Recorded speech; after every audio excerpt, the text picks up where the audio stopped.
بلى من كسب سيئة وأحاطت به خطيئته فأولئك أصحاب النار هم فيها خالدون জোরে বলুন আল্লাহু আকবার।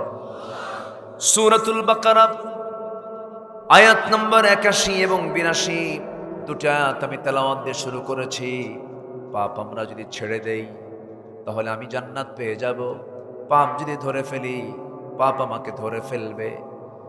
এই পাপ আমাকে ধরে ফেলে শুধু ক্ষান্তই হবে না, শেষ পর্যন্ত আমাকে ওই পাপ আমাকে টেনে হেসড়ে জাহান্নামের দিকে নিয়ে যাবে। সেই জাহান্নাম থেকে বাঁচার জন্য এক নম্বরের চ্যালেঞ্জ হলো নিজের জীবনকে পাপ মুক্ত রাখা, গুনাহ মুক্ত রাখা। এটা সবচেয়ে বড় ক্যারিয়ার। সবচেয়ে বড় কি ক্যারিয়ার? মিল বানালাম, ইন্ডাস্ট্রিজ বানালাম, ব্যবসা বড় করলাম, বাণিজ্য বড় করলাম, জমি বাড়াইয়া নিলাম, গোটা মাঠ ভর্তি জমি ক্রয় করে নিলাম, বিশাল ধন সম্পদের পাহাড় বানালাম, নেতৃত্ব পেলাম, দল করলাম, নেতা হয়ে গেলাম, সামাজিক মর্যাদা পেয়ে গেলাম, সব কিছু পেয়ে গেলাম। কিন্তু আমলের ঝুড়ি যদি ফাঁকা হয়ে যায় আমার ওই অর্জন দিয়ে কোনো লাভ হবে না। আমার সবচেয়ে বড় অর্জন হলো আমার আমল নামায় নেক আমল। কি আমল বলেন? কি আমল? নেক আমল। নেক আমলটা কি? ধরুন আপনি রাস্তায় চলাফেরা করছেন, রাস্তায় চলাফেরা করতে নিয়ে হঠাৎ করে দেখতে পেলেন একটা খোয়া, একটা বড় সাইজের একটা খোয়া পড়ে আছে রাস্তার মাঝখানে, আদলা ইট পড়ে আছে। এই ইটটা আপনি মনে করলেন এই ইটের উপরে যদি কোনো বান্দার পা পড়ে যায় পা মস্কে যেতে পারে, পা ভাঙ্গে যেতে পারে। তরিকুল আযা মনে করে, কষ্টদায়ক বস্তু মনে করে যদি আপনি ওই খোঁয়াটা ওই আদলা ইটটা সরাইয়া দিয়ে যদি রাস্তার পাশে রাখেন, এই এতটুকু কাজ করার জন্য আল্লাহ রাব্বুল আলামিন আপনাকে ও জান্নাত দিতে পারে। এটা কি আমল? মানে এটা কি আমল? নেক আমল। ছোট্ট একটা বাচ্চার সঙ্গে দেখা হলো, ওই ছোট্ট বাচ্চা মসজিদে আসতেছে, আপনি তাকে সালাম দিলেন, স্নেহ করলেন, আদর করলেন, মসজিদের মধ্যে ঢুকায় নিলেন, পাশে বসে গল্প করলেন। এই যে ছোট্ট বাচ্চার সঙ্গে আপনি সুন্দর সময় কাটায় দিলেন, এই যে আপনার জন্য এটা নেক আমল হয়ে গেল। একটা মানুষের সঙ্গে সুন্দর করে কথা বললেন, হাসি মুখে কথা বললেন, এটা আপনার জন্য সাদকা হয়ে গেল। পৃথিবীর যত ভালো কাজগুলো, এই সমস্ত কাজগুলোর নাম হলো নেক আমল। ভালো আমলগুলো দিয়ে আমরা আমাদের জীবনটাকে ভরায়া ফেলবো। কিন্তু কিছু কিছু বুড়া চাচা আছে দেখবেন, ছোট্ট বাচ্চাদের মসজিদের সামনে দেখলে পরে চোখ বড় বানায়। উনি ভাবেন যে মসজিদ শুধু বুড়া মানুষের জন্য। মসজিদ কি বুড়া মানুষের জন্য না সবার জন্য? বলেন, শুধু বুড়াদের জন্য না সবার জন্য? সবার জন্য। ছোট বাচ্চারাও মসজিদে চলে যাবে, বয়স 3 বছর 4 বছর হয়ে গেছে, বাপদের দায়িত্ব হলো সন্তানগুলোকে মসজিদমুখী বানানো। যদি 2-3টা বাচ্চা থাকে, একটা কোলে নেবে আর একটা ঘাড়ে নেবে, একটা কোলে নেবে আর একটা ঘাড়ে নেবে, মসজিদে চলে যাবে। ওই বাচ্চাগুলো মসজিদে গিয়ে হাসাহাসি করবে, কান্নাকাটি করবে, চিৎকার করবে, দৌড়াদৌড়ি করবে। আপনার কাতারের সামনে দিয়ে দৌড়াদৌড়ি করুক, আপনার ঘাড়ে গিয়ে বসুক, চুল পরিমাণ বাধা দিতে পারবেন না, কারণ ওদের ওটাই হলো নামাজ। আল্লাহু আকবার বলেন। কি মসজিদে বাধা দেয় না? বাচ্চাদেরকে বাধা দেয় না? এরকম কিছু বুড়া চাচা আছে না? নাই? এগুলো করবেন না, এগুলো বদ আমল, এগুলো ভুল বুঝ, রং চিন্তা। এটা ওই সন্তান শিশু অবস্থায় আজান দেখছে, 5 ওয়াক্ত আজান হচ্ছে, সময়ের জ্ঞান শিখে গেছে। নেতার পিছনে কেমনে নেতৃত্ব মানতে হয় রুকু করা শিখলো, সেজদা দেওয়া শিখলো। ওই শিশুর মনে যে একটা কল্পনা, একটা আলপনা এঁকে থাকলো, সারা জীবন ওই শিশু কখনো ইসলামের বিরুদ্ধে কথা বলতে পারবে না। এই জন্য বাচ্চাদের মসজিদে যাওয়ার দরকার আছে না নাই? আসতে বলবেন না, আছে না নাই? কিন্তু মায়েরা বাচ্চাদের মসজিদে না পাঠায়া বাচ্চাদের হাতে তুলে দেয় হলো মোবাইল। কি তুলে দেয়? মোবাইল তুলে দেয়। খায় না, গেমস দেখায়, গেমস দেখায় আর খাওয়ায়, গেমস দেখায় আর বাচ্চা দেখে 3 মিনিট আর মা দেখে 3 ঘন্টা। মা দেখে কয় ঘন্টা? 3 ঘন্টা। মোবাইল দেখতে দেখতেই এই যে একজন প্রশ্ন করছে, হুজুর বর্তমানে পরকীয়ার পরিমাণ খুব বেড়ে গেছে। এই যে বুঝলেন না, মানে আমার ওয়াজ কিছু রেডি করে দিয়ে গেছে কিছু প্রশ্ন এখানে। তো পরকীয়া, এখন পরকীয়া করতে, আকাম কুকাম করতে আর কোথাও যাওয়া লাগে না, দেখা সাক্ষাৎ হওয়া লাগে না, মোবাইলটাই যথেষ্ট। এর চাইতে বড় পিয়ন আর পৃথিবীতে উন্নত মানের আর নাই। এটাই সবচেয়ে বড় পিয়ন। আমি কি ভুল বলতেছি? চুয়াডাঙ্গায় মাহফিল আমার গত বছর। তো মাহফিলে গেছে, খাইতে বসছে এশার নামাজের পর। আমাকে এক মুরব্বী এসে বলেন, হুজুর একটু দোয়া করবেন। কি দোয়া? বড় মেয়েটাকে বিয়ে দিয়েছে ঠাকুরগা। তো চুয়াডাঙ্গার মানুষ ঠাকুরগা বিয়ে দিলেন, ব্যাপারটা কি? হুজুর বিয়ে দিছি, ঠাকুরগা চলে গেছে। কেন আপনি কি যেন লুকাচ্ছেন? এত দূর 300 মাইল দূরে ঠাকুরগা বিয়ে দিলেন, এই বিয়ের ঘটক কে? হুজুর মোবাইল। ঘটক কে? তাহলে কত বড় ঘটক, কত বড় এটা পিয়ন, মারাত্মক এটা। কারো ইনবক্সে, কোন পুরুষ কোন মহিলার ইনবক্সে মেসেঞ্জারে ঢোকা মানেই বেডরুমে ঢুকে যাওয়া। যুবকরা সাবধান, এগুলো আজকে করার দরকার আছে। আধুনিক প্রযুক্তির যুগে এগুলো আজই করতে হবে। কি ঠিক কিনা? যুবকরা, কারো মেসেঞ্জারে ঢোকা মানে কি? বেডরুমে ঢুকে যাওয়া। সাবধান, এই জায়গায় তোমার ঈমান মজবুত রাখতে হবে। তোমার ঈমানকে ছিনতাই করার জন্য ইউরোপ, আমেরিকা, পশ্চিমারা তোমাকে উলঙ্গ করার জন্য সর্বক্ষণ চেষ্টা চালাচ্ছে। ওরা উলঙ্গ। ওরা কি? ওরা কি ঢেকে থাকে? ওরা কি চামড়া ঢাকে না, চামড়া দেখায়? ওদের কালচার হলো চামড়া দেখানো, আর আমাদের কালচার হলো চামড়া ঢাকানো। আমরা ঢেকে থাকবো, জোরে বলি ইনশাআল্লাহ। নিজের বউকে উলঙ্গ রাখে এমন কিছু বদমাইশ আমাদের সমাজও আছে না নাই? আছে না নাই? বউকে দেখায় R15 তোলে, R15 এর প্যাসেঞ্জার সিট হলো নিচু নাকি উঁচু? উঁচু। আর ড্রাইভিং সিটটা হলো নিচু। ড্রাইভিং সিটটা হলো নিচতলা, আর প্যাসেঞ্জার সিটটা হলো দোতলা। প্যাসেঞ্জার সিটে বসে হলো বউ, আর ড্রাইভিং সিটে বসে হলো স্বামী। স্বামী থাকে নিচে আর বউ থাকে দোতলায়। হুন্ডার টান একখান দিয়া গোটা নবাবগঞ্জ ঘুইরা সবাইকে জানান দিচ্ছে, এই যে দোতলায় এটা কিন্তু আমার বউ আছে। আছে না নাই? বলুন তো, আছে না নাই? এগুলো কি নেকামল? আসতে বলুন, এটা কি নেকামল? কি এটা?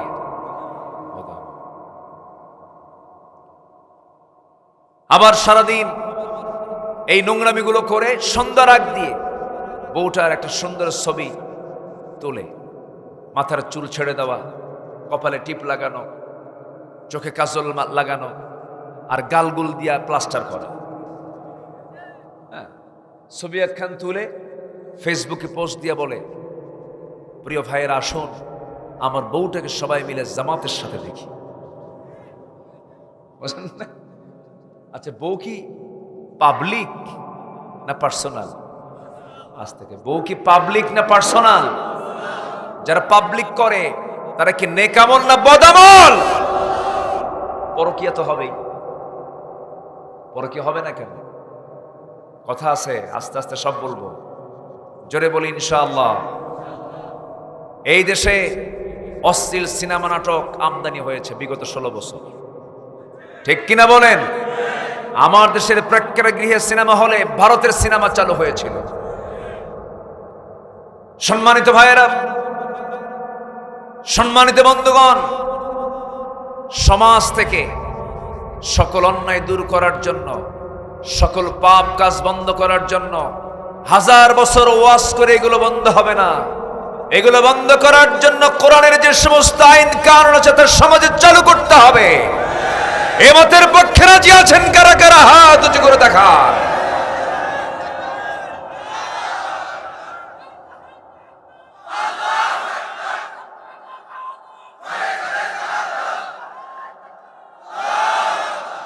আল্লাহ কবুল করুন, জোরে বলে আমিন।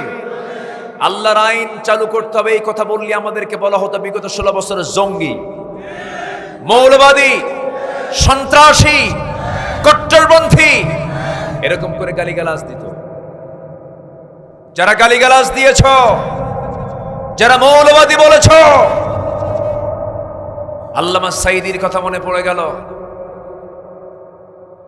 উনি যে আল্লাহর ওলি ছিলেন, আমার কাছে মনে হয় এতে বিন্দু পরিমাণ কোনো সন্দেহ নাই। উনি বলেছিলেন আজ থেকে 20-25 বছর আগে গাছের গড়ে এক ঝাঁকি দেওয়া হবে, মামুর বাড়ি দিল্লি গিয়ে পড়বা।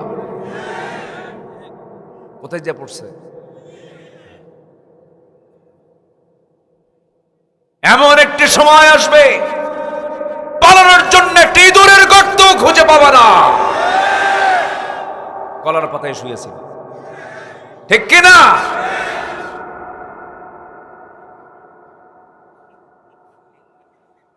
ঠিক আছে তো? এখন আর কোন নাগরিক অচেতন নাই, সবাই সচেতন। সচেতনতার জন্য আজকের এই পরিবর্তনটা হয়েছে। আল্লাহ পরিবর্তন করে দিয়েছে। আল্লাহু আকবার বলেন। এমন সংসার আমরা পাইছি, সংসারের ঋণ হলো 18 লক্ষ কোটি টাকা। আর সেই ঋণের সংসার থেকে ওরা লোপাট করে বাইরে পাচার করছে 11 লক্ষ কোটি টাকা। দেশপ্রেমিক, 71-এর ধোঁয়া তুলে ওই মুক্তিযোদ্ধার গল্প শোনাইছে 54 বছর। রাজাকারকে গালি দিতে গিয়ে রাজাকার যে শব্দ তোমরা ব্যান করেছিলে সেই শব্দ হয়ে গেছে আজকে ব্র্যান্ড শব্দ, ঠিক কিনা?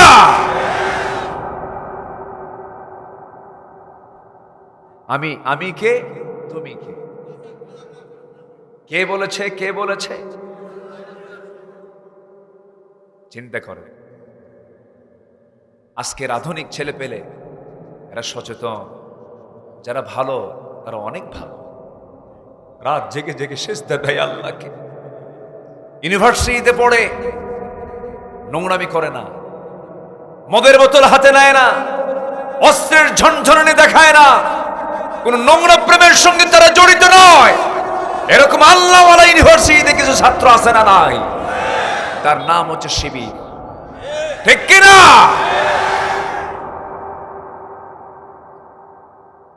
কষ্ট পাচ্ছেন? আমি 2001 সেশন আমি ঢাবির ছাত্র ছিলাম। হলে অনেক ছাত্র থাকে, ইয়াং ছেলে পেলে, পাশেই তো মেডিকেল, জাস্ট যে কি বলে শাহবাগের মোড়ে যে মেডিকেল কলেজ হসপিটাল। নাম তো এক সময় কত নাম যে হয়েছে আল্লাহ জানে। আগে তো ছিল পিজি, এরপর থেকে আরো কত কি নাম, মানে নাম তো মোড়ে মোড়ে পাল্টায়। আচ্ছা, যাই হোক, রক্তের প্রয়োজন হলে হলে ঢুকতো। হলে ঢুকে বলতো এই গ্রুপের রক্ত লাগবে, কে চাই নিয়ে জানে এই গ্রুপের, এই ছেলেটা এই গ্রুপের। তখন বলতো তুমি কি বিড়ি খাও? দেখো তো বিড়ি খায় নাকি না বিড়ি খায় না। শোনো, বিড়ি খায় না, নেশা করে না যে দলের ছেলে সেটাই হলো শিবির। দেখো তো শিবির আছে নাকি, মানে শিবিরের রক্ত হলে এটা ভালো, ফ্রেশ, নোংরামি করেনি। এটা আমি নিজের চোখে দেখা। সবাই জানে কারা চরিত্রবান আর কারা চরিত্রহীন, সব জানে।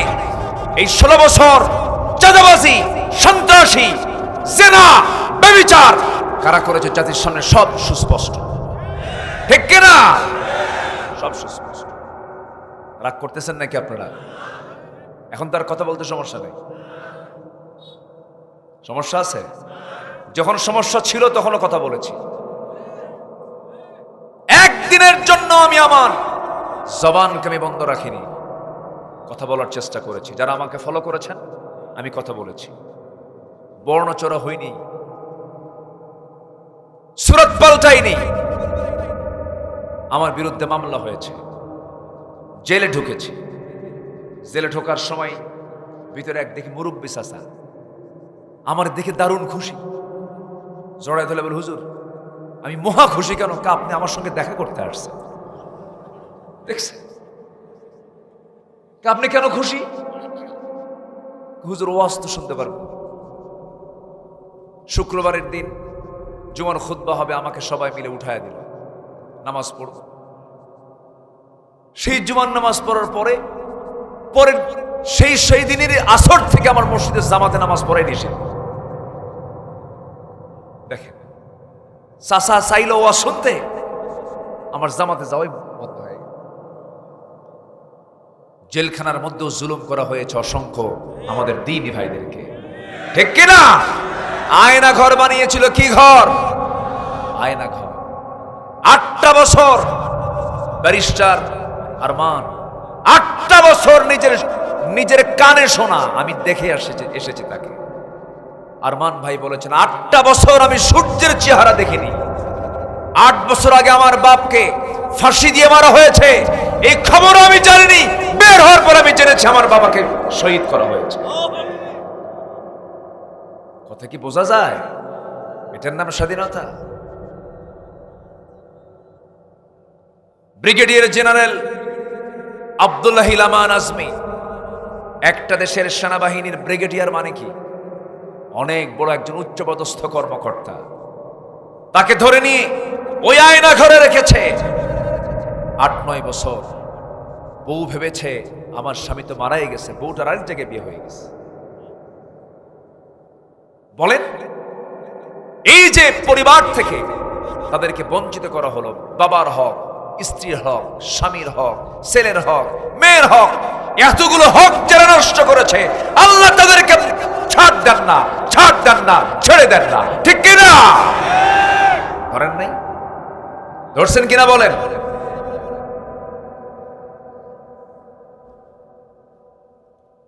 ইন্না বাতশা রাব্বিকা লাশাদীদ। আল্লাহু আকবার বলেন। আমার বন্ধুগণ, একটু কান লাগাবেন, মনোযোগ দিয়ে কথাগুলো শুনবেন। সবচাইতে বড় চ্যালেঞ্জ হলো পাপে থাকা না পাপ মুক্ত থাকা। বলেন বলেন বলেন। পাপ ছেড়ে থাকতে হবে, পাপ করা যাবে না। চোখের গুনাহ করা যাবে না, কানের গুনাহ করা যাবে না, কথার গুনাহ করা যাবে না, অন্তরের গুনাহগুলো করা যাবে না। এই সমস্ত গুনাহগুলো থেকে আমাকে পরহেজ থাকার চেষ্টা করতে হবে। হাতের গুনাহ করা যাবে না, পায়ের গুনাহ করা যাবে না, কারণ এই হাত এই পা একদিন সাক্ষী দেবে কার আদালতে? সব একদিন সাক্ষী হয়ে দাঁড়াবে। এই জন্য আমার বন্ধুগণ, আমরা এত নামাজ পড়ি, এত চোখের পানি ফেলে ফেলে কান্দি, দোয়াগুলো যায় কোথায়? দোয়া কেন কবুল হয় না? বান্দার দোয়া কবুল হওয়ার পেছনে, বান্দার দোয়া কবুল না হওয়ার পেছনে কিছু কারণ আছে, কিছু অন্তরায় আছে। ইবাদত কেন কবুল হয় না? ইবাদত বান্দার তখনই কবুল হবে 10টা বদগুণ থেকে যখন বান্দা নিজেকে পরহেজ রাখতে পারবে। কয়টা বদগুণ? 10টা বদগুণ। একটাও কি বলেছি নাকি? এখন বলেন, ওয়াজ কি শুরু না শেষ? শুনতে কি রাজি আছেন? নুরু রাজি আছেন তো? জোরে বলি ইনশাআল্লাহ। নুরু নামে কোনো লোক থাকলে কি আবার মন খারাপ করলেন কিনা জানি না। আমার বন্ধুগণ,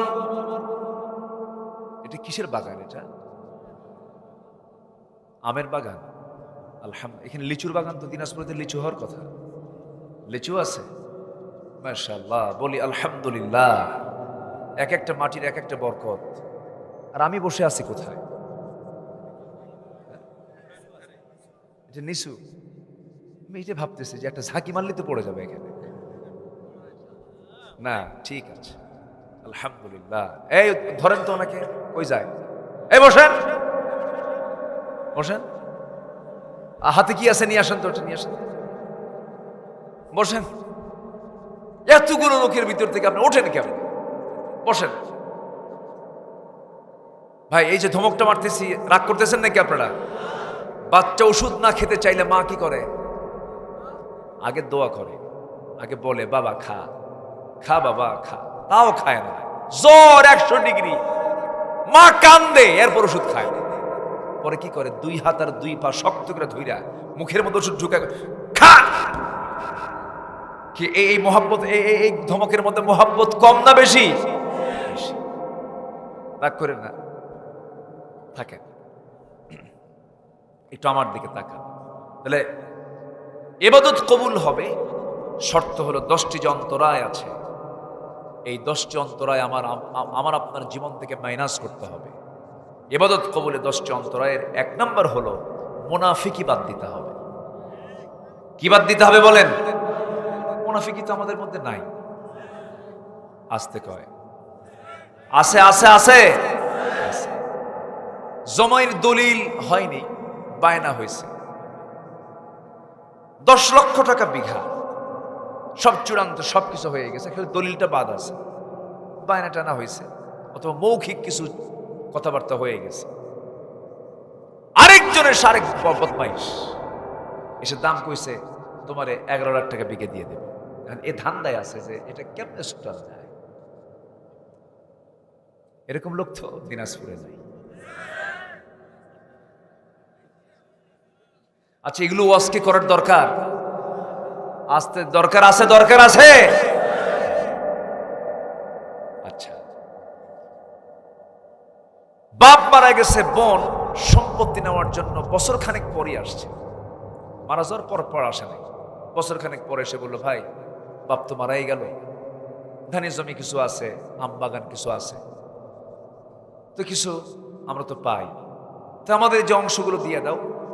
ভাইয়ের চোখের বড় দেখে, মানে চোখটা এমন বড় বানাইছে, গরুর চোখ ফেল আছে কিনা, মানে চোখের চাহনি দেখে এখন বোন মনে মনে চিন্তা করে, আল্লাহ এ কি মালাকুল মউত নাকি? ভয় থরথর করে কাঁপে বোনরা। কিন্তু সম্পত্তির অধিকার বোনের আছে না নাই? বোন কি এসে চাওয়ার আগেই কি ভাইয়ের দেওয়ার দায়িত্ব ছিল না? বলেন বলেন বলেন। কারণ বোন তো সেই বাড়িতে নাই, সে চলে গেছে কার ঘরে? পরের ঘরে, স্বামীর ঘরে গেছে। উচিত ভাইকে ডাক দিয়ে ওই বোনের হাতে হস্তান্তর করে দেওয়া, তোমার অংশ তুমি নিয়ে যাও, আমি জাহান্নাম যেতে চাই না। তা তো বলেই না। বোন এসে বসলে পরে উল্টা ফতুয়া দিয়ে দেয়, বোন রাগ করুন, একটা কথা বলে, কি অংশ নিলে কিন্তু ধ্বংস হয়। দেখছেন কি ওয়াজটা দিল, দেখছেন? মানে এটা একদম শয়তান থেকে রাওয়ায়াত। কার থেকে বলেন তো? শয়তান থেকে বর্ণনা আসছে। এগুলো কি নেক আমল না বদ আমল?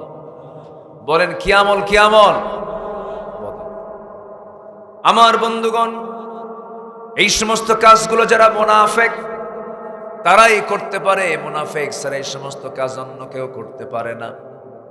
আল্লাহ রাব্বুল আলামিন মুনাফিকদের ব্যাপারে বলছেন, মুনাফিককে সবচেয়ে বেশি শাস্তি আল্লাহ রাব্বুল আলামিন দিবেন। ইন্নাল মুনাফিকিনা ফিদ দারকিল আসফালি মিনান নার ওয়া লা তাজিদ লাহুম নাসীরা। জাহান্নামের তলদেশ আল্লাহ তাআলা উদ্বোধন করবেন মুনাফিক দিয়া। কারণ কাফেরের দ্বারা, মুশরিকের দ্বারা, ফাসিকের দ্বারা, জালিমের দ্বারা ইসলামের যতটুকু না ক্ষতি হয়, তার চেয়ে বেশি ক্ষতি হয় হলো মুনাফিকের দ্বারা। মুনাফিক কাকে বলে? মুনাফিকের সংজ্ঞাটা কি?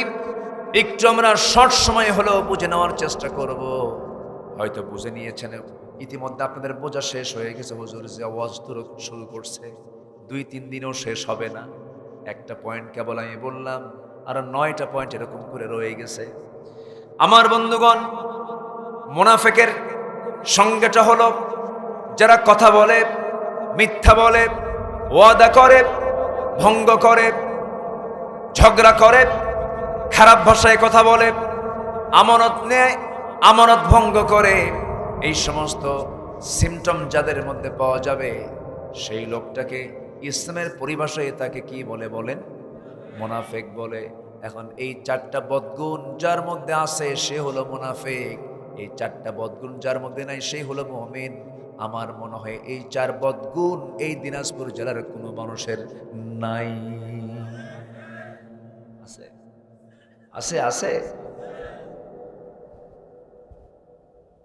বায়নাপত্র আউট করে, কইছে 1 লাখ বেশি কইছে, কয় লাখ বেশি কইছে, বায়না আউট। তোমার আমি জমি দেবো না। কেন? আমার সঙ্গে তুমি এরকম বেদবি করলে, এখন সালাম দিছিলা? কি কথা কি বুঝতেছেন আপনারা? এমনি একটা ইস্যু তৈরি করে এটাকে ঘোলাটে বানায়া ওর মতলব হলো দাম আরেকজন বেশি কইছে। যে বেশি কইছে ও এক গুনাহগার, আবার যে ওয়াদা দিয়ে ওয়াদা ভঙ্গ করেছে আরেক গুনাহগার। আছে না নাই? এগুলো ইসলাম হালাল করেছে না হারাম করেছে? হারাম করে দিয়েছে। মুনাফিকদের শাস্তি হলো মারাত্মক। মুনাফিকদের ব্যাপারে আল্লাহ রাব্বুল আলামিন তার রাসূলকে সরাসরি অর্ডার দিয়েছেন, ইয়া আইয়ুহান নাবিয়্যু জাহিদিল কুফফার ওয়াল মুনাফিকিনা ওয়াগলুয আলাইহিম ওয়া মাআওয়াহুম জাহান্নাম। হে রাসূল, হে নবী, আপনি জিহাদ ঘোষণা করুন কাফিরদের বিরুদ্ধে, মুনাফিকদের বিরুদ্ধে। মুনাফিকদের বিরুদ্ধে জিহাদ করতে বলেছেন আমার রাসূলকে কে? তাহলে মুনাফিকদের বিরুদ্ধে জিহাদ করার দরকার আছে না নাই? বলেন আছে। আমার ভাইয়েরা, কি পরিমাণ জুলুম শুরু হয়েছিল, কি পরিমাণ মুনাফিকি আমার দেশে শুরু হয়েছিল, কত মিথ্যা কথা, কত মিথ্যা শপথ শুরু হয়েছিল। আল্লাহ তাআলা নিজে সরাসরি সাহায্য করেছেন। আমার কাছে মনে হয় এটাই কারণ 5ই অগাস্টের আগের কয়েকটা দিন সমস্ত যুবকদের মধ্য থেকে, সমস্ত ছাত্রদের দিল থেকে ভয়টা দূর করে দিয়েছেন তিনি আমার কে? কোনো ছাত্রের মধ্যে কোনো ভয়ই নেই, গুলি মারে ও আগে যায়। ঠিক কিনা? আসতে পারেন জোরে কোন ঠিক কিনা? স্বরাষ্ট্রমন্ত্রীকে এক পুলিশ বলে, স্যার এই যে ভিডিও দেখে, গুলি করি একটা মরে, আর বাকিগুলো ভয় করে না, সরেও না, ওরা আরো আগায় আসে।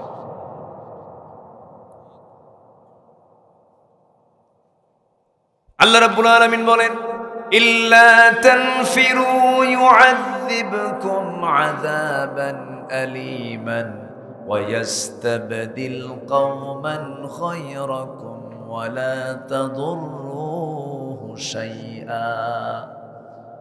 তোমরা যদি পালিয়ে যাও, ভয়ে ভীত সন্ত্রস্ত হয়ে যদি পিছু হটো, আমি তোমাদের উপর এমন একটা জাতি চাপিয়ে দেব যাদের কোনো ক্ষতি তোমরা করতে পারবে না। সেই দিন ওই যুবকরা, ওই ছাত্ররা যদি পালিয়ে যেত, কখনোই আমরা টিকতে পারতাম না। ওই যুবকরা পালাইতো নাই, বরং সাহসিকতা নিয়ে সামনে গিয়ে এসেছে, বুকের তাজা প্রাণ ঢেলে দিয়েছে, হকের বিজয় হয়ে গেছে। ঠিক কিনা? জীবন দিয়েছে তারা। জীবন দেওয়া কি সস্তা? জীবন দিতে সাহস লাগে, সেই সাহস দিয়ে দেন কে? এই তো পাশেই, এখান থেকে মাত্র 30 কিলোমিটার দূর শহীদ আবু সাঈদের বাড়ি, এই পাশে।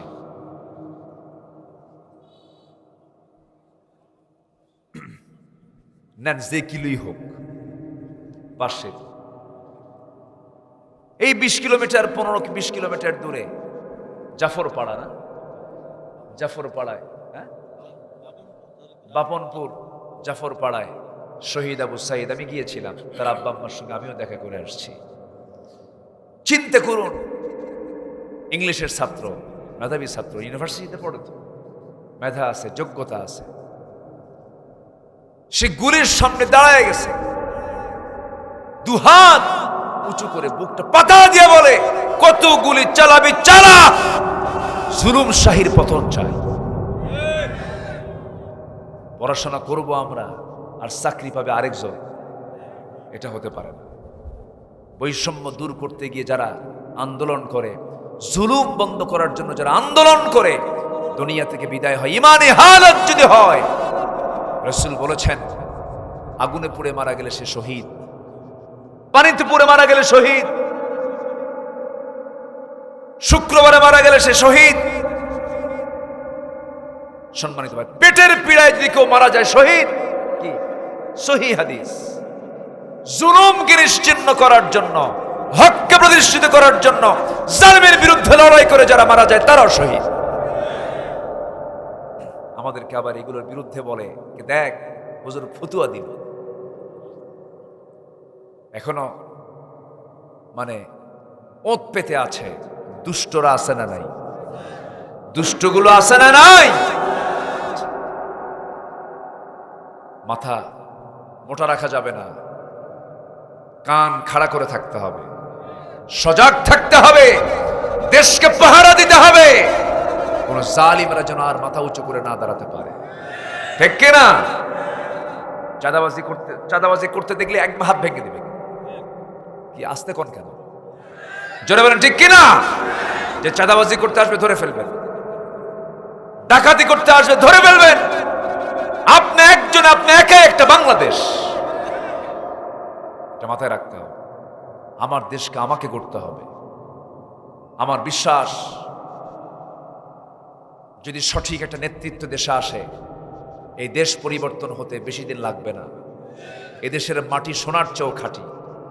আমার দেশের এমন কোন দিক নাই প্রাকৃতিক সম্পদ যা নাই। অনেক দেশে আপনি পাহাড়ই খুঁজে পাবেন না, আমার দেশে পাহাড় আছে, নদী আছে, খাল আছে, তারপরে কি বলে কয়লার খনি আছে, গ্যাসের খনি আছে, স্বর্ণের খনি আছে। চোরের খনিটা ছিল, বোঝেন নাই? এখনো কিছু আমলা টামলারা আছে, আছে কিনা বলেন? আমি কি দোয়া করে দেব? 12টা বাজে কিন্তু, আসেন দোয়া করি, বসেন। তাহলে আবার একটু টাইম নিলাম, দয়া করে কেউ উঠবেন না। আর একটু সময় নিয়ে এই 10টা পয়েন্ট আমি আস্তে আস্তে করে শেষ করার চেষ্টা করব। জোরে বলি ইনশাআল্লাহ। মুনাফিকদের দোয়া কবুল করেন না কে? তাহলে দোয়া কবুলের শর্ত হলো মুনাফিকি করা যাবে, মিথ্যা কথা বলা যাবে, গীবত করা যাবে, ওয়াদা ভঙ্গ করা যাবে, আমানতের খেয়ানত করা যাবে, বোনের সম্পত্তি মেরে খাওয়া যাবে, হিংসা করা যাবে। যাবে? অন্যের বউ খুব ভাল লাগে, নিজের বউ ভাল লাগে না। একাম কুকাম না কিছু বদমাইশ আছে না নাই? আছে না নেই বলেন তো? ওকে ধরছে পুরা শয়তান। ওকে কি শয়তান ধরছে? পুরা শয়তান। জেনার একটা ক্লাস আছে। যেরকম অবিবাহিত কোনো যুবক যদি জেনা করে, তার শাস্তি হলো 100টা বেত্রাঘাত, মিয়াতে জেলদা। কার হুকুম এটা? কোরআনে এমন আয়াত আছে না নাই? মিয়াতে জেলদা কোরআনের আয়াত এটা। যদি কোনো বিবাহিত বুড়া জেনাকার যদি জেনা করে, আর শাইখুজ জানি, হাদিস আসছে আর শাইখুজ জানি, বুড়া জেনাকার যদি জেনা করে, বুড়া হয়ে গেছে জেনা ছাড়া না, ওই যে ইঁদুর বুড়া হলেও কি কাটা বাদ দেয় না। আচ্ছা, যাই হোক, এলাকার কিছু লোকাল ভাষা আমি একটু শেখার চেষ্টা করছি। আপনাদের ভাষাগুলো অনেক মজার, বলি আলহামদুলিল্লাহ। আপনাদের তুমি আপনি একসঙ্গে হয়ে যায়, তাই না? তুমি আপনি এটা একসঙ্গে হয়ে যায়, খুব মজা লাগে। তুমি থেকে কখন আপনি হয়, আপনি কখন তুমি হয়, এটা বোঝা যায় না। নওগাঁর দিকে গরুকে গরুওয়ালা বলছে, কে গরু আপনি খাবিন তো খাবিন, না খাবিন তো গুদগুদাবিন না। বুঝলেন? গরুকে আপনি বলেন। একটা দেশের কত ভাষা, এই ভাষাগুলো কে দিয়েছেন বলেন তো? আল্লাহ দিয়েছেন। তাহলে মুনাফিকি আমার ভিতর থেকে দূর করতে হবে। এই চেষ্টা করবে কে? আল্লাহ চেষ্টা করবে না? মুনাফিকি দূর করার জন্য চেষ্টা করবে আল্লাহ। সাহায্য করবেন কে? চেষ্টা করতে হবে। 12টা বাজে তো, মাথা কাজ করতেছে না কারো? সমস্যা নাই তো? আল্লাহ রাব্বুল আলামিন বলেন, মুনাফিক কারা? ওয়ামিনান নাসি মান ইয়াকুলু আমান্না বিল্লাহি ওয়া বিল ইয়াউমিল আখির ওয়া মা হুম বিমুমিনিন। এই সমস্ত লোকগুলো, এরা বলে আমরা ঈমান এনেছি, পরকালকে বিশ্বাস করেছি, কিন্তু আল্লাহ বলছেন না না, এরা ঈমানই আনে নাই, ঈমানই আনে নাই। আপনি কই যান? বসেন। আপনি গেলেই আপনাকে ফলো করে আরেকজন যাবে। বসেন। জি, আমি কষ্ট দিয়ে যাচ্ছি, আপনারা কষ্ট মনে করলেও আমার কিছু যায় আসে না, কারণ একটু কষ্ট দিয়ে যাব আজকে। একটু বসেন, কষ্ট মনে করা যাবে না, এটা ইবাদত। একজন দেখলে আরেকজন ফলো করে, একজন উঠলে আরেকজন তাকে ফলো করে, একটু বসেন। মুনাফিকি দেখেন, মুনাফিকদের জন্য আপনি যদি দোয়া করেন, আপনি যত বড় আল্লাহর হন, মুনাফিকদের জন্য দোয়া করলে আপনার দোয়া আল্লাহ কবুল করবেন। পাপীর জন্য দোয়া করলে সেই পাপীর দোয়া কবুল করেন না কে? আল্লাহ। এটাও কিন্তু একটা বিষয়। এই তো লাইন আসছে, এই যে বলে দিচ্ছে, দেখেন আলেম মানুষ থাকলে যা হয়, মনে ছিল না আমার নবী নিজে, আমার নবী তার জীবদ্দশায় মুনাফিকদের লিডার, মানে বনু নাজির, বনু কুরাইজা, এই ইহুদিদের সঙ্গে সবচেয়ে গভীর সম্পর্ক যে মুনাফিকটার ছিল, বদর যুদ্ধ, উহুদ যুদ্ধ, খন্দকের যুদ্ধ, সব যুদ্ধের প্যাঁচ লাগা দিতে যে হোতা আব্দুল্লাহ ইবনে উবাই ইবনে সুলুল, এই লোকটা, এই মুনাফিক নবীর জীবদ্দশায় মারা গেলে নবীর কাছে সংবাদ আসলো, তার ছেলে ছিল খুব ভালো আল্লাহওয়ালা, একজন ভালো সাহাবী। নবীর কাছে এসে বললেন, ইয়া রাসূলুল্লাহ, আমি জানি আমার বাপটা খারাপ মানুষ, কিন্তু আমার তো বাপ, আমার তো জন্মদানকারী, আমি তো সেই বাবার কোলে বড় হয়েছি, আমার মধ্যে তো কিছু দয়া মায়া আছে হুজুর, আপনি আমার আব্বার কাফনের জন্য, দাফনের জন্য আপনি একটা জুব্বা আপনি আমাকে দান করুন, আমার আব্বার গায়ে আমি এটা পড়াইয়া দেব। আমার নবীজি মানা করলেন না, নিজের ঘর থেকে নিজের গায়ের একটা জুব্বা তার হাতে দিয়ে বললেন, যাও নিয়ে যাও। কিছুক্ষণ পরে সে বলছে, হুজুর গোসল করায় দিয়েছি, কাফনের কাপড়টা পড়াইয়া দিয়েছি, জানাজার প্রয়োজন হবে, জানাজা যদি আপনি যদি আমার কথা একটু শুনতেন, দয়া করে আপনি আমার আব্বার জানাজা আপনি একটু পড়াবেন। আমি যেন, আমার বাবা খারাপ মানুষ, আমার নবীজির ভিতরে দয়ার পরিমাণ সবচেয়ে কম না সবচেয়ে বেশি? সবচেয়ে কম না সবচেয়ে বেশি? আমার নবীজি কাউকে কটাক্ষ করে কথা বলতে পারতেন না, আমার নবীজি মিষ্টি মুখে কথা বলতেন, কাউকে ধমক দিয়ে কথা বলেন নাই। এমনকি আমার নবীজির হাতের আঘাতে, তরবারের আঘাতে এই দুনিয়ার একটা কাফের লোক মারা যায় নাই। যুদ্ধাহত হয়ে গেছে নবীজি, আঘাত করেছেন, শুধু প্রতিহত করেছেন, ডিফেন্সে ছিলেন, কিন্তু রাসূল আঘাতে কেউ মারা যায় নাই। আমার নবীজি খুব দয়ার সাগর ছিলেন, আমার নবীর কাছে যে আসতো সেই ঠাই পেয়ে যেত। আমার নবীজি কড়া মানুষ ছিলেন না, খুব নরম মানুষ ছিলেন। যদি কড়া হতেন, মেজাজি হতেন, কেউ তার সামনে আসার সাহস পেত না।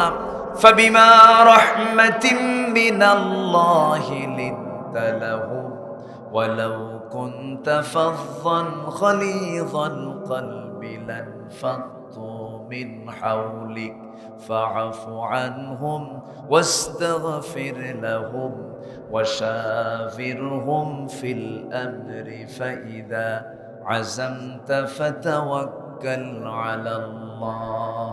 জোরে বলুন আল্লাহু আকবার। আমার নবীর কাছে সব ধরনের, সব বর্ণের, সব শ্রেণীর মানুষগুলো আমার নবীর কাছে এসে চান্স পেয়ে যেত, ঘন্টার পরে ঘন্টা কথা বলার সুযোগ পেয়ে যেত। আমার নবীজি যখন শুনতে পেলেন সাহাবী তার বাবার জানাজায় যাওয়ার জন্য আমন্ত্রণ জানাচ্ছেন, আমার রাসূল মনে মনে চিন্তা করলেন, হারে আমার তো সাহাবী, তার বাবা দুনিয়া থেকে বিদায় নিয়েছে, তার যেহেতু বারবার আবদার, আমি কেমনে করে জানাজায় না যাই। নবীজি জানাজায় চলে গেলেন, জানাজা শুরু হয়ে যাবে, মুনাফিকের জানাজা। আমার নবীজি জানাজায় দাঁড়িয়ে গেছেন। সাহাবে কেরামদের মধ্যে একজন ওমর ছিলেন একটু মেজাজি মানুষ। নবীজি আস্তে করে রাসূলকে জুব্বা টান দিয়ে বলতেছে, হুজুর আপনি কার জানাজায় আসছেন? সে তো মুনাফিকদের লিডার ছিল। রাসূল বললেন, ওমর রে, আমি জানি এই লোকটা মুনাফিক, কিন্তু আমাকে বাধা দিও না, আমি জানাজা পড়াইয়া যাই, আমাকে বাধা দিও না। আমার নবীজি জানাজায় শামিল হলেন, জানাজার নেতৃত্ব পর্যন্ত দিলেন। জানাজা সম্পন্ন হয়ে গেল। জানাজা শেষ হওয়ার সঙ্গে সঙ্গে আয়াত নাযিল হলো, ইস্তাগফির লাহুম আও লা তাস্তাগফির লাহুম ইন তাস্তাগফির লাহুম ৭০ মাররাতান ফালান ইয়াগফিরাল্লাহু লাহুম।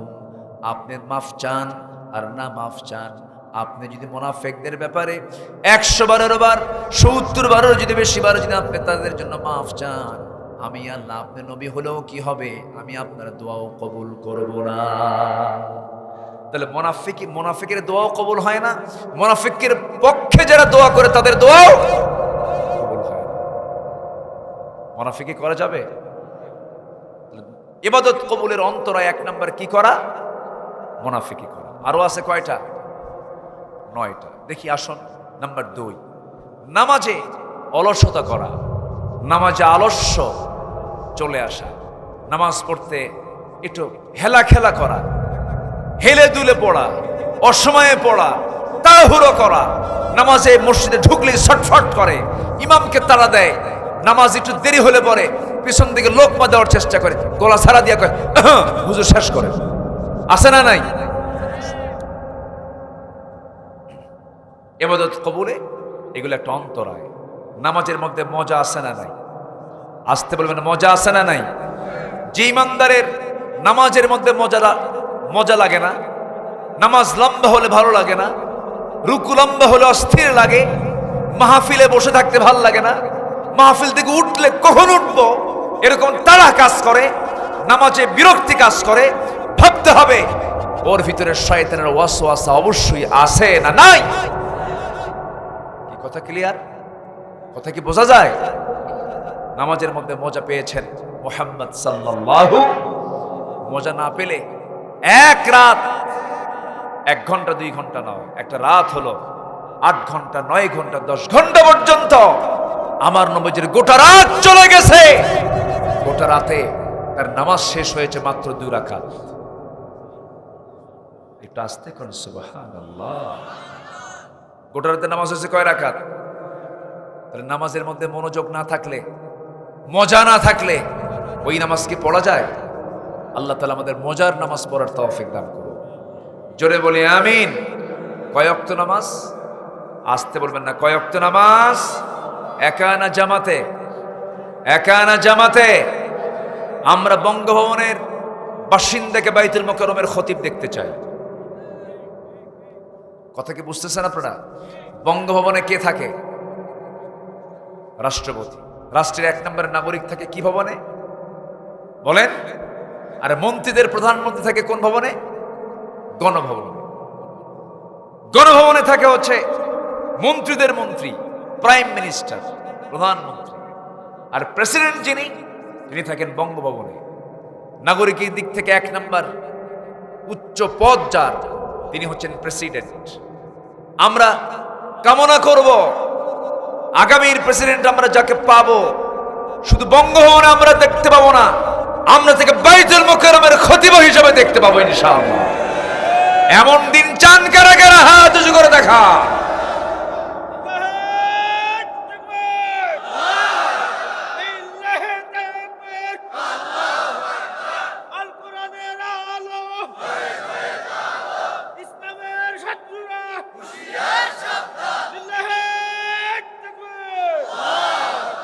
আলহামদুলিল্লাহ। দেখেন তো আপনি না থাকলে স্লোগানটা দিত কে?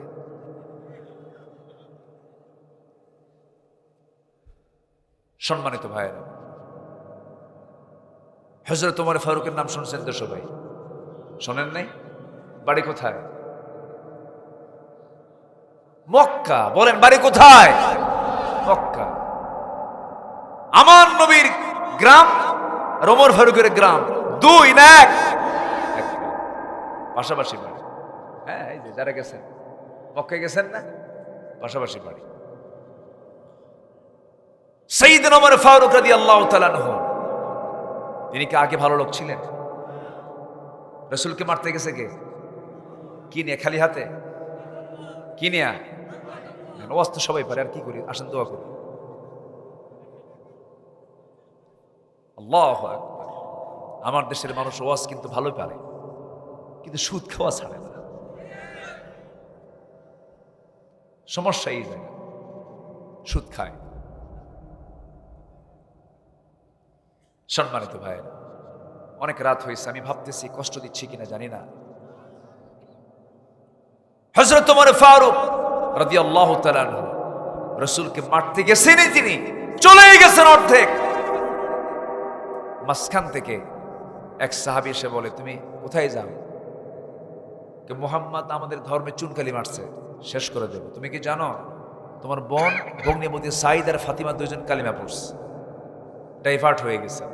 রাগ কন্ট্রোল করতে না পেরে বোনের বাড়ি থেকে দাঁড়ায় আছে দরজায় ডাক দেয়। দরজা খোলে না, ভিতর থেকে কোরআনের তেলাওয়াত শুনতেছে, তার কানে আসছে তাহা মা আনজালনা আলাইকাল কুরআনা লিতাশকা। এই আয়াত শোনা মাত্র ওমর ফারুকের চোখে পানি চলে আসছে। কত জ্ঞানী লোক ছিলেন, আল্লাহু আকবার বলেন। একটা আয়াত তাকে চেঞ্জ করে দিয়েছে। এটা কি শুনলাম আমি, এটা কি শুনলাম, এটা এই কি শুনলাম, এই চিন্তা করতে করতে কালেমা পড়া হয়ে গেছে। নবীর কাছে গিয়ে তরবারি ছেড়ে দিলেন, বললেন এই তরবারি মারতে আসছিল আপনাকে না, এই তরবারি মারবে তাকে যে আপনাকে মারতে আসে। জোরে বলি সুবহানাল্লাহ। আমরা আমার বাংলাদেশে একটা ওমর দেখতে চাই। জোরে বলি ইনশাআল্লাহ, আর জোরে বলি ইনশাআল্লাহ। আহারে ওমর কি হয়ে গেল, জগৎধন্য একটা মানুষের রূপ নিলেন, জান্নাতি মানুষ, দুনিয়াতে বসে জান্নাতের সংবাদ পেয়েছেন তিনি। আর আমার রাসূল মাঝে মাঝে বলতেন, আমার পরে যদি নবুয়তের সিলসিলা জারি থাকতো, আমার পরে নবী হতো লাকানা উমর, এই আমার ওমর নবী হয়ে যেত। যেরকম সুবহানাল্লাহ, এত দামি, এত নবুয়তের এত গুণ তার মধ্যে আল্লাহ তাআলা দান করেছে। নবুয়তের যে চরিত্র, এমন জাতীয় চরিত্র আল্লাহ তাআলা তার মধ্যে উপহার দিয়েছেন। আল্লাহু আকবার বলেন। তিনি ক্ষমতা পেয়েছিলেন, কি শাসন ক্ষমতা পেয়েছিলেন। অনেকে ক্ষমতার মসনদ যখন দেওয়া হলো ঘুমাতে পারেন না। উনি ছিলেন প্রথমে গভর্নর, প্রথম খলিফার আমলে 2 বছর। প্রথম খলিফার আমলে তিনি একটা আদালতের বিচারপতি ছিলেন। 24 মাস শুধু বিচারালয়ে গিয়ে চেয়ারে বসেছেন, আসা যাওয়া করেছেন। 24 মাস পর তিনি আফসোস করে বলছেন, এমন চাকরি করলাম, এই 2টা বছরে শুধু আসা যাওয়া করলাম, একটা বিচার করতে পারলাম না, মানে আসামি নাই। সুবহানাল্লাহ বলবেন না? এই 16 বছর কি আসামি ছিল? বিগত 16 বছর আসামি ছিল? এই দেশের জনগণ বেশি না আসামি বেশি? এই 16 বছরের জনগণ বেশি ছিল না আসামি বেশি ছিল? গোটা জেল, গোটা দেশ ছিল জেলখানা, আর তার কয়েদি ছিল 18 কোটি মানুষ।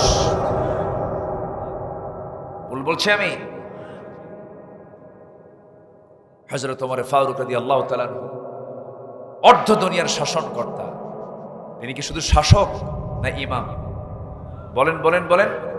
যিনি শাসক তিনি ইমাম, আর যে শাসক হতে চায়, ইমাম হতে চায় না, ওটাই মুনাফিকের বাচ্চা। কথা ক্লিয়ার? যারা রাষ্ট্র থেকে ইসলামকে দূরে রাখতে চায়, ইসলাম থেকে রাষ্ট্রকে দূরে রাখতে চায়, রাষ্ট্র থেকে ইসলামকে দূরে রাখতে চায়, তারাই হচ্ছে স্বৈরাচার, তারাই হচ্ছে মুনাফিক। जुदा हो दिन सियासत से तू रह जाती है चेंगेजी। সম্মানিত ভাইয়েরা, ওমর ফারুক রাদিয়াল্লাহু তাআলা কি শাসক ছিলেন? তিনি কিসের শাসক ছিলেন? বলেন বলেন বলেন বলেন বলেন বলেন কিসের? কোরআন দিয়ে তিনি শাসন করেছেন। প্রথম খলিফা সাইয়েদনা আবু বকর রাদিয়াল্লাহু তাআলা যখন খেলাফতের দায়িত্ব গ্রহণ করলেন, তার এক প্রতিবেশী ছিল মহিলা, বুড়ি মহিলা, তার স্বামী নাই, ছেলে নাই, মেয়ে নাই, তার খেদমত করবে কে? সাইয়েদনা আবু বকর তিনি প্রত্যেক রাত্রে গিয়ে তার বাসার সমস্ত রান্না বান্না, কাপড় চোপড় ধোয়া, সব খেদমত করে তিনি চলে আসতেন। আমার বন্ধুগণ, একটু কান লাগাবেন, তারা কেমন শাসক ছিলেন, জনগণের সঙ্গে তাদের কেমন নিবিড় সম্পর্ক ছিল। আমার বন্ধুগণ, সাইয়েদনা আবু বকর সিদ্দিক রাদিয়াল্লাহু তাআলা তার খেদমত করে আসেন। ওমর ফারুক রাদিয়াল্লাহু তাআলা একদিন ওই মহিলার খেদমত করার জন্য গেছেন। গিয়ে বলছেন, মা আপনার কোনো কিছুর খেদমত আছে নাকি? কিছুক্ষণ আগে আমার কে যেন খেদমত করে চলে গেছে। মনে মনে চিন্তা করলেন কে খেদমতের জন্য আসে। নিজেকে আড়াল করলেন, চেনার চেষ্টা করলেন, জানার চেষ্টা করলেন সেই লোকটাকে। হঠাৎ করে ফজরের আগ দিয়ে সঙ্গে তিনি লুকায়া ছিলেন কোন পুরুষটা যায় তার খেদমত করার জন্য।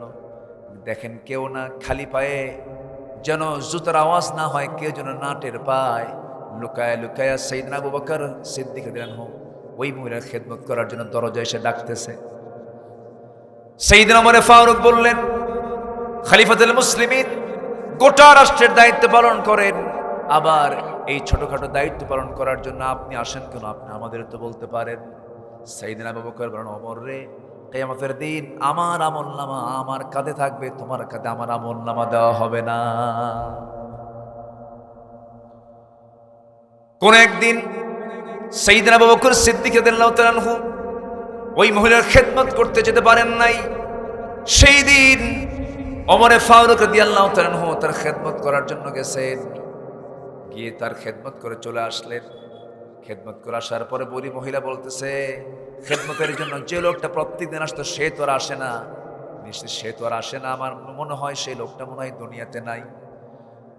সেই লোকটা যদি খেদমতে আসতো অবশ্যই আমি টের পেতাম। আমার আগের যে খেদমত করার জন্য যে লোকটা আসতো সে আমাকে যখন খেজুর খাওয়াতো সেই খেজুরের বিচিগুলো ফেলে দিত। আজকে যে খেদমত করার জন্য আসছে সে তো খেজুরের বিচিটা ফেলে দেয় নাই, মানে হলো ব্যক্তি খাদেম চেঞ্জ হয়ে গেছে। আল্লাহু আকবার বলেন, জোরে বলি আল্লাহু আকবার। আমার বন্ধুগণ, ওমরে ফারুক রাদিয়াল্লাহু তাআলা আনহু কেমন বিচার তার মধ্যে ছিল। নিজের ছেলে মদ্যপান করে ধরা পড়েছে, নিজের হাতে তিনি শাস্তি দিয়েছেন, বেত্রাঘাত করে করে তাকে দুনিয়া থেকে বিদায় পর্যন্ত করে দিয়েছেন। আইন সবার জন্য সমান ছিল। তার একটা ছেলে খেলাফতের আমলে বাজার থেকে একটা ঘোড়া কিনেছেন। ঘোড়া কিনে বাড়িতে আনছে, ছোট্ট ঘোড়া, বড় করে মোটা তাজা করে বিক্রি করবে। সেই ঘোড়াটা করে কি, রাষ্ট্রের জায়গার কিছু ঘাস, যে যে ওমরে ফারুক থাকেন তার পিছনে কিছু রাষ্ট্রের জায়গা আছে, সেই ঘাসগুলো খায় আর বড় হয়।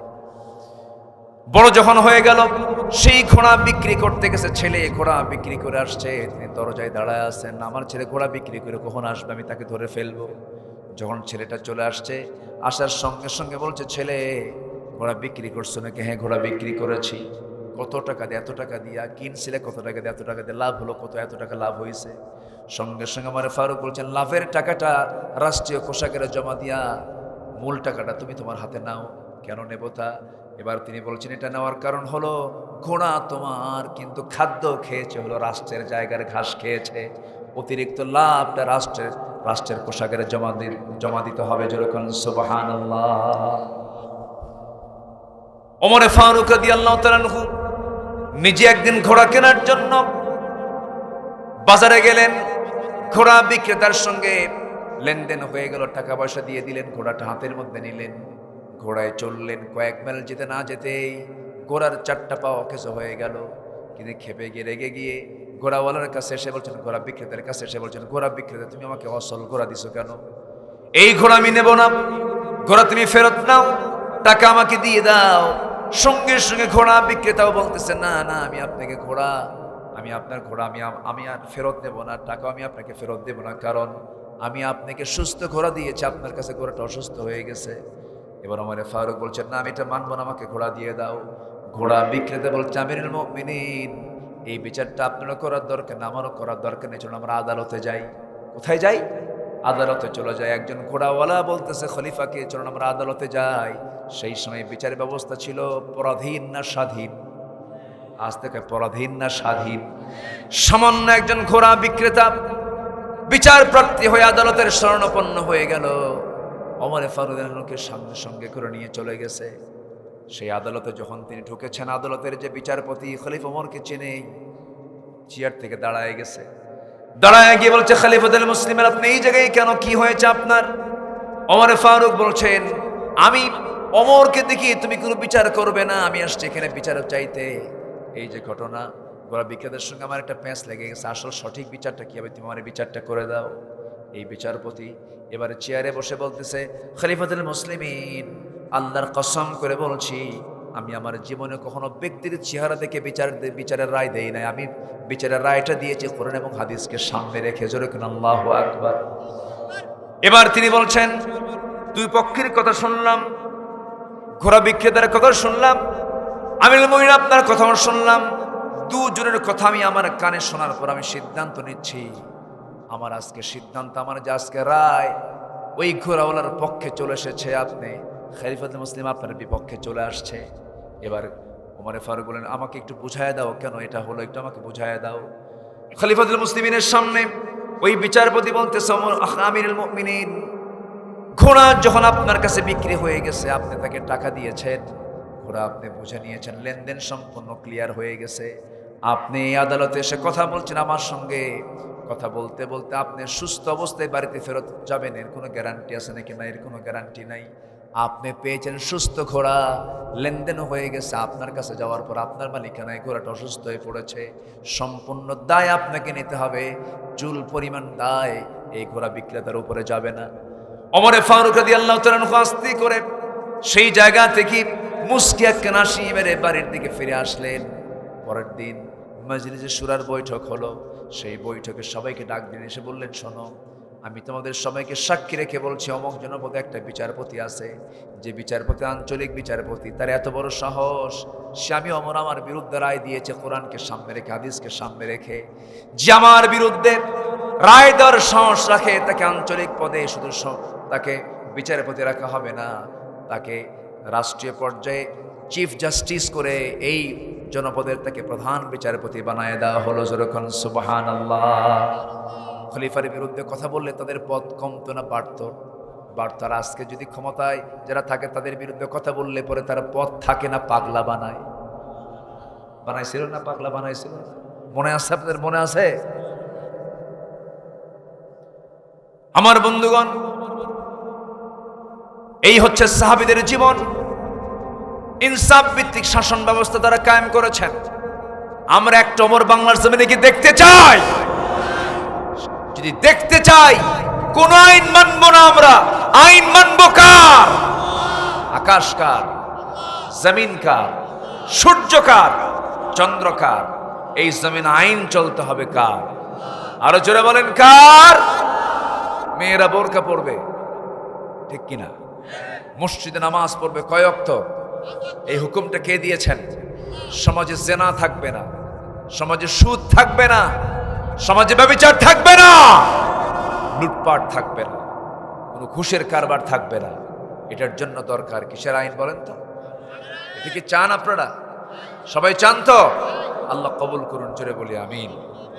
নামাজ অলসতা আসলে পরে, নামাজ অলস হলে পরে আল্লাহ তাআলা তার ইবাদত কবুল করবেন না।